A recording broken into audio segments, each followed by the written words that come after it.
DY. Patil अभिमत विद्यापीठाच्या career guidance sale आणि IQACच्या वतीनं career guidance on armed force medical services या विषयावर मार्गदर्शन परिषद आयोजित करण्यात आली होती।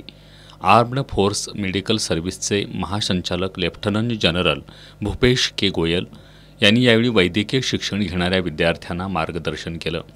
यावेळी बोलताना त्यांनी भारतीय लष्करात वैद्यकीय सेवेच्या अनेक संधी उपलब्ध असल्याचं सांगितलं। चांगल्या नोकरीबरोबरच या माध्यमातून डॉक्टर हे सैनिकांची आणि देशाची सेवा करू शकतात।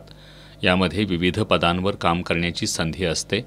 त्यासाठी चांगलं वेतन आणि इतर लाभ मिळवण्याची आणि सुरक्षित भविष्य घडवण्याची संधी असल्याचं त्यांनी सांगितलं।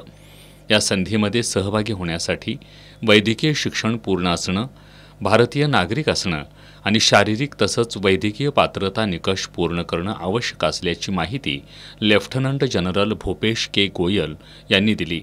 आर्म्ड फोर्स मेडिकल सर्व्हिसेसमुळे सैनिक आणि त्यांच्या कुटुंबियांच्या आरोग्याची काळजी घेऊन देशाची सेवा करण्याची अनोखी संधी मिळते। यासाठी चांगला पगार देखील मिळतो। तसंच निवृत्तीनंतर पेन्शन आणि कुटुंबांसाठी इतर सुविधांचे लाभही मिळतात। सुरक्षित भविष्याची हमी मिळते। त्यामुळे या ठिकाणी वैद्यकीय शिक्षण पूर्ण करणाऱ्या डॉक्टरांसाठी चांगली संधी असल्याचं त्यांनी सांगितलं।